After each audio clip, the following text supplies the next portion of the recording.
All right, 14.5 points is the lead here as we wind down the second day of match 5. And now so many points are on the line between the 400 IM and the skins.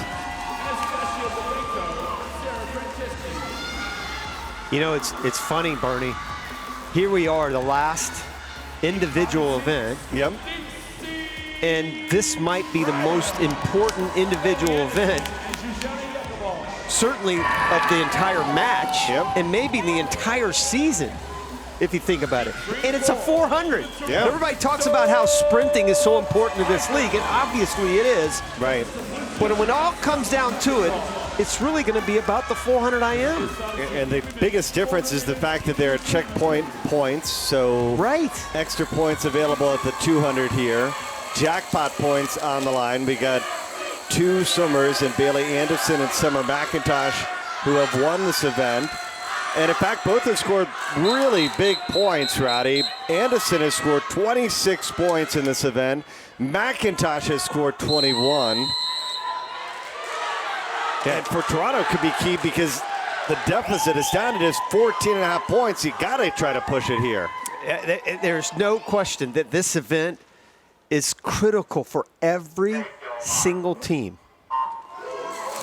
especially the top 3. I mean, obviously it's important, but it's critical respectively for each team trying to figure out how to put that puzzle of the skins together. I mean, you look at Toronto. Yep. They'd love to put enough room, a big wedge before they get to the skins, right? Correct, yeah. LA wants to keep closing the gap to bring it to the skins.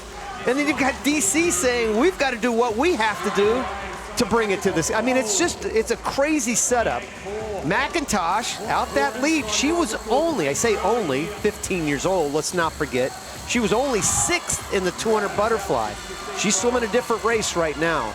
But remember, you talked about the strategy for her of holding her back. She could have swam the 200 free, but too much to do that triple. Right. And I think that's a smart play right there because she might have been able to win the 200 freestyle. But let's hold her off. Let's get some checkpoint points. Not quite yet, but 00. Out a second and a half ahead of Andison. It looks good for those double points. And I think it's smart to say, let's go for it. Yep. McIntosh is not going to die. She may end up fading back to 3rd or 4th, but she's not going to get jackpotted here. Because here's a woman that swims the 800 free, swims the 1500 free. I mean, she's a distance freestyler, so if she can kind of hang on for first here, oh, this would be huge. And you look at LA running 5th and 6th right down. And they got Tessa Cieplucha running 3rd. That would be good enough to get them 3 more checkpoint points.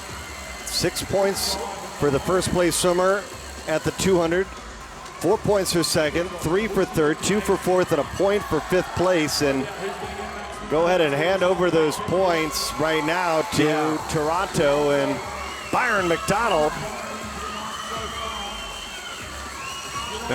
And we keep talking about Caitlin Sandino, the GM, and Cindy Gallagher, and an incredible job they've done to be able to put this DC team, but not enough credit goes to Byron McDonald and Robert Ken. And I guess it was based on their first weekend, you know, they really chased all the way down to the end against Energy. Yep. And so you kind of came in expecting this based on what they did on their first performance. We didn't expect that from DC, but a big shout out to Byron McDonald because he has done a great job putting this team together. Even in the break, Mark Foster was talking with Team Iron's coach, and they had talked about how they have felt so much better about their performance based on how they performed today. And again, how much better is Iron when the Iron lady, Katinka Hosu, is a part of this event? Yeah, I mean, critical as far as an event like the IM for one of the greatest, if not the greatest, all-around swimmer in history in Hosu. But now let's get back to this and Andison and what she's been able to do here in the breaststroke. There is the weakness that McIntosh has, and it's right there because, boy, the lead went from 2.5 seconds over Andison. Flip that. It's 2.5 seconds, 3 seconds over McIntosh on big enough? 100. Is it big enough for Andison now to hold on? Because DC could use a huge victory. Again, Andison, we saw her score 26 points earlier in the season.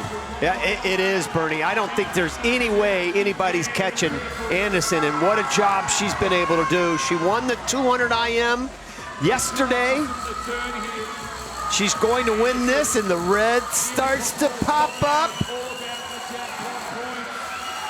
Toronto doing their job, running second and third, so they're going to get big points. There's no question about it, but DC will be able to move up a little bit on LA here. They entered this race 37 points behind LA, but Andison is going to really cut into that deficit here. She gets the win for DC. Second time this season she's done it. McIntosh, Cieplucha, second and third, so a good showing for Toronto.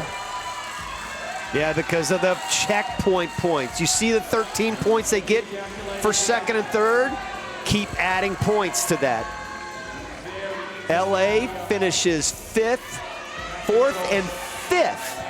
So they're gonna fall back on Toronto a little bit, which is exactly what you wanna see. Byron McDonald said he told Mark Foster, he said, the 400 IMs are critical for us leading into the skins. They are stronger on the women's 50 fly skin than they are on the men's 50 free skins. Big thumbs up for Bailey Andison and a 3.5 second win over Summer McIntosh. All right, and they will cut the 37-point advantage that LA had for second.